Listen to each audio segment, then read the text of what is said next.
ഈ സമ്പൂർണ്ണ ഡിജിറ്റലൈസേഷൻ കാരണം എൻ്റെ നിയോജകമണ്ഡലത്തിലെ 2 വില്ലേജുകൾ, പ്രത്യേകിച്ച് വാവാട്, രാരോത്ത് വില്ലേജുകളിൽ ആളുകൾക്ക് ഭൂനികുതി അടക്കാൻ കഴിയാതെ വലിയ പ്രയാസത്തിലാണ്. ലോൺ എടുക്കാൻ പോലും കഴിയാതെ ആളുകൾ അവിടെ ക്യൂ നിൽക്കുന്ന ദൃശ്യങ്ങൾ ഞാൻ നേരിട്ട് കണ്ട് ബോധ്യപ്പെട്ട ഒരു വ്യക്തിയാണ്. അപ്പോൾ ഇത് അടിയന്തരമായി പരിഹരിച്ച് ജനങ്ങളുടെ ഈ ബുദ്ധിമുട്ട് ഒഴിവാക്കാൻ വേണ്ടി നടപടി സ്വീകരിക്കുമോ എന്നാണ് എൻ്റെ ചോദ്യം. ബഹുമാനപ്പെട്ട അംഗം ഫിറോസോട് സൂചിപ്പിച്ച കാര്യത്തിന്റെ ബന്ധപ്പെട്ട കാര്യമാണ് സൂചിപ്പിച്ചത്. ഏതാണ്ട് 1 ലക്ഷത്തോളം പരാതികൾ ഇപ്പോൾ തന്നെ വന്നിരുന്നു സർ. അതിനകത്ത് 48,000-ഓളം പരാതികൾ ഇതിനകം പരിഹരിച്ചു കഴിഞ്ഞു. ബാക്കി വരുന്ന പരാതികൾ ഒരു 100 ദിവസത്തിനകം തന്നെ പരിഹരിക്കുക എന്നുള്ള ഒരു ലക്ഷ്യം വെച്ചുകൊണ്ടാണ് ഡിപ്പാർട്ട്മെന്റ് മുന്നോട്ട് പോകുന്നത്. അത് പരിഹരിക്കാൻ കഴിയും എന്ന് തന്നെയാണ് സർ ഗവൺമെന്റ് വിശ്വസിക്കുന്നത്. പോലെ 10.42 ലക്ഷം ഹെക്ടർ ഭൂമി അളന്നു എന്ന് പറഞ്ഞാൽ കേരളത്തിൽ ഏതാണ്ട് 28 ലക്ഷം ഹെക്ടർ ഭൂമിയുടെ 1/3 നമ്മൾ അളന്ന് പൂർത്തീകരിച്ചു കഴിഞ്ഞു. സ്വാഭാവികമായിട്ടും ഡിജിറ്റൽ റീസർവേ കേരളത്തിലെ റവന്യൂ രംഗത്തെ വിപ്ലവകരമായ ഒരു ചരിത്രമാണ്. അങ്ങേക്കറിയാം, അങ്ങ് അതിൽ പങ്കാളിയായ ആളാണ്. സ്വാഭാവികമായിട്ടും പ്രസന്റീവ് ടൈറ്റിൽ നിന്നൊരു കൺക്ലൂസീവ് ടൈറ്റിലേക്കുള്ള കേരളത്തിന്റെ യാത്രയാണ് നമ്മൾ ഡിജിറ്റൽ സർവേ കൊണ്ട് ആലോചിച്ചിട്ടുള്ളത്. നേരത്തെ പറഞ്ഞതുപോലെ 374 വില്ലേജുകളിൽ 9-2 കഴിഞ്ഞു എന്ന് പറഞ്ഞാൽ 600-ലേറെ വില്ലേജുകളിൽ അത് മുന്നോട്ട് പോകുകയും കൂടി ചെയ്തുകൊണ്ടിരിക്കുകയാണ്. ഈ ഘട്ടത്തിൽ ഞാൻ വളരെ പ്രധാനപ്പെട്ട ഒരു പ്രശ്നമാണ് സാർ ഉന്നയിക്കുന്നത്. ഈ ഘട്ടത്തിൽ ഈ പ്രശ്നങ്ങൾ പൂർണ്ണമായും പരിഹരിക്കണമെങ്കിൽ കേരളത്തിൽ ഒരു സെറ്റിൽമെന്റ് ആക്ട് ഉണ്ടാകണം. ആ സെറ്റിൽമെന്റ് ആക്ട് സ്വകാര്യ ഭൂമി ക്രമീകരിച്ചുകൊണ്ട് അധികമായി അളന്നു കിട്ടിയാൽ അത് ക്രമീകരിക്കാൻ പറ്റുന്ന ഒരു ആക്ടിന് കഴിഞ്ഞ തവണ നമ്മുടെ സഭ ഏകകണ്ഠമായി രൂപം നൽകി അത് ഗവർണറുടെ മുമ്പിലേക്ക് അയച്ചു. ഗവർണർ ഒപ്പിട്ടിട്ടില്ല.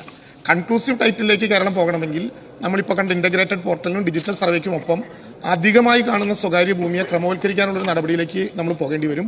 ഡിജിറ്റൽ സർവേയുടെ 2ാം ഘട്ടം തുടരും എന്നങ്ങ് പറഞ്ഞത് വളരെ സ്വാഗതാർഹമാണ്. അതോടൊപ്പം ഈ നിയമത്തെ കൂടി കേന്ദ്രീകരിച്ചൊരു കൺക്ലൂസീവ് ടൈറ്റിലേക്കുള്ള യാത്ര വേഗതയിലാക്കും. സാർ അങ്ങോട്ട് സൂചിപ്പിച്ചത് അങ്ങയുടെ അനുഭവത്തിന്റെ പശ്ചാത്തലത്തിലാണെന്ന് എനിക്കറിയാം. പല ഭൂമി അളക്കുമ്പോഴും വ്യത്യസ്തമായി കാണുന്ന സാഹചര്യമുണ്ട്. അത്തരം ഭൂമികൾ നമുക്ക് ഏത് രീതിയിൽ കൈകാര്യം ചെയ്യണം, അതിന് വേണ്ട ഒരു നിയമം അനിവാര്യമാണ്. അത്തരം കാര്യങ്ങളെക്കുറിച്ച് ആലോചിക്കേണ്ടത് ഞാൻ നേരത്തെ സൂചിപ്പിച്ചല്ലോ സാർ. സമ്പൂർണ്ണമായ നമുക്കറിയാം ഭൂപരിഷ്കരണ നിയമം കൊണ്ടുവന്ന സംസ്ഥാനമാണ് കേരളം. അതെനിക്ക് മനസ്സിലായി, അതിന് അംഗീകാരം കിട്ടിയിട്ടില്ലല്ലോ. അപ്പോൾ അത് സ്വാഭാവികമായും ഭൂപരിഷ്കരണ നിയമം നടപ്പാക്കിയ സംസ്ഥാനത്ത് 6 ദശാബ്ദം കഴിയുമ്പോൾ ഇപ്പോൾ നമുക്ക് നമ്മുടെ ഭൂമി സംബന്ധമായ കാര്യങ്ങളിൽ നമുക്ക് പല രീതിയിലുള്ള മാറ്റം അനിവാര്യമാണ്. സർ, ഭൂരേഖകൾ, പൂക്കുവരവ്, കൈവശാവകാശ സർട്ടിഫിക്കറ്റ് തുടങ്ങിയ സേവനങ്ങൾ പൂർണ്ണമായും ഓൺലൈൻ ആക്കിയിട്ടുണ്ടോ? സമ്പൂർണ്ണ ഡിജിറ്റൈസേഷന് ശേഷം എന്തെല്ലാം സേവനങ്ങളാണ് ഓൺലൈൻ വഴി ലഭ്യമാക്കുന്നതെന്ന് പറയാമോ? ഈ സേവനങ്ങൾക്കെല്ലാം കേരളത്തിൽ മതിയായ എണ്ണം വില്ലേജ് ഓഫീസർമാരുടെ അപര്യാപ്തത ശ്രദ്ധയിൽപ്പെട്ടിട്ടുണ്ടോ?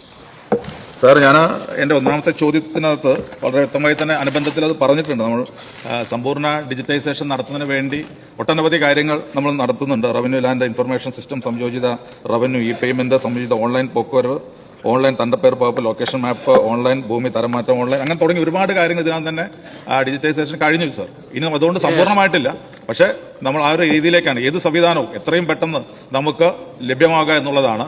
അതിന് ഡിജിറ്റൈസേഷൻ വളരെ ഗുണം ചെയ്യുന്നു എന്നുള്ള ഒരു ധാരണ എല്ലാവർക്കും ഇടയിലുമുണ്ട്. പ്രത്യേകിച്ച് നമ്മൾ സർട്ടിഫിക്കറ്റ് കൊടുക്കുന്ന കാര്യത്തിൽ നമ്മൾ ഒരുപാട് മുന്നോട്ട് പോയി. അപ്പോൾ അതുകൊണ്ട് തന്നെ ഈ ഒരു കാര്യത്തിൽ റവന്യൂ ഡിപ്പാർട്ട്മെന്റിന് സമ്പൂർണ്ണ ഡിജിറ്റൈസേഷൻ എന്നുള്ള ലക്ഷ്യത്തിൽ എത്രയും പെട്ടെന്ന് എത്തിക്കാനുള്ള നടപടി ഗവൺമെന്റ് നടത്തുന്നുണ്ട്.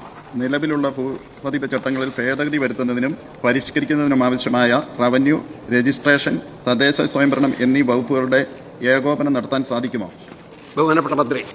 സാർ, ഈ ഗവൺമെന്റ് മുഖ്യമന്ത്രിയുടെ ബജറ്റിലും ഒക്കെ സൂചിപ്പിച്ച ഒരു കാര്യം, നിലവിലുള്ള നമ്മുടെ ഭൂ നിയമങ്ങൾ പലതും വർഷങ്ങളോളം, ദശാബ്ദങ്ങളോളം പഴക്കമുള്ളതാണ് സാർ. കാലാനുസൃതമായി മാറ്റം വരുത്തേണ്ട പല നിയമങ്ങളുണ്ട് സാർ. അത്തരം നിയമങ്ങളൊക്കെ പരിഷ്കരിച്ച് നമ്മുടെ ഇന്നത്തെ സാഹചര്യത്തിന് അനുസൃതമായി മാറ്റുക എന്നുള്ള ലക്ഷ്യം നമുക്കുണ്ട്.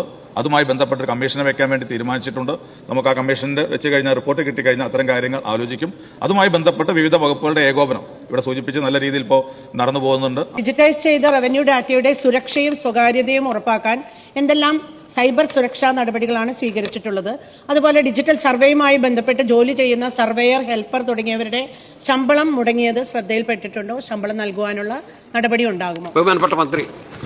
സാർ, കഴിഞ്ഞ ഏപ്രിൽ മെയ് മാസങ്ങളിൽ നമുക്ക് ഏതാണ്ട് 2600ഓളം താൽക്കാലിക ജീവനക്കാരാണ് സാർ എംപ്ലോയ്മെന്റ് മുഖാന്തരം എടുത്തിട്ടുള്ളത്. അവരുടെ സാലറി കൊടുത്തിട്ടില്ല. തീർച്ചയായിട്ടും അത് ഉടൻ തന്നെ നൽകുന്നതിന് വേണ്ടിയുള്ള നടപടികൾ എടുക്കും. പിന്നെ അത് ഇവിടെ ബഹുമാനപ്പെട്ട അംഗം സൂചിപ്പിച്ച കാര്യവുമായി ബന്ധപ്പെട്ട് റവന്യൂ ഡാറ്റ എന്ന് പറയുന്നത് സാർ വളരെ ഇമ്പോർട്ടൻ്റ് ആണ്, അതീവ പ്രാധാന്യമുള്ളതാണ്. അതുകൊണ്ട് മികച്ച സുരക്ഷാ സംവിധാനങ്ങളാണ് ഉപയോഗിക്കുന്നത്. വിവരങ്ങൾ സുരക്ഷിതമായി സർക്കാരിന്റെ തന്നെ നിയന്ത്രണത്തിലുള്ള സ്റ്റേറ്റ് ഡാറ്റാ സെന്ററുകളാണ് സൂക്ഷിക്കുന്നത്. ഇതുകൂടാതെ എല്ലാ ഡാറ്റാബേസിന്റെയും ഒരു ബാക്കപ്പ് പ്രത്യേകം തയ്യാറാക്കിയ ബാക്കപ്പ് സെർവറുകളിൽ സൂക്ഷിക്കുന്നുണ്ട് സാർ. അതുമായി ബന്ധപ്പെട്ട് വളരെ ശക്തമായ രീതിയിൽ തന്നെയാണ് ഇതിന്റെ ഒരു പ്രാധാന്യം മനസ്സിലാക്കിക്കൊണ്ട് ചെയ്തുകൊണ്ടിരിക്കുന്നത് സാർ. Second question.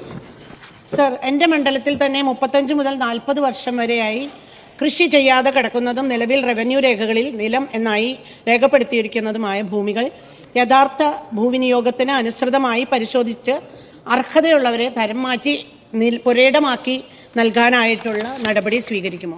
ബഹുമാനപ്പെട്ട മന്ത്രി. സാർ, ബഹുമാനപ്പെട്ട അംഗത്തിന്റെ മണ്ഡലത്തിൽ മാത്രമല്ല സാർ, കേരളത്തിൽ മുഴുവൻ ഇന്ന് 2 ലക്ഷത്തിലധികം അപേക്ഷകളാണ് തരം മാറ്റത്തിന് വേണ്ടി ഇന്ന് കെട്ടിക്കിടക്കുന്നത്.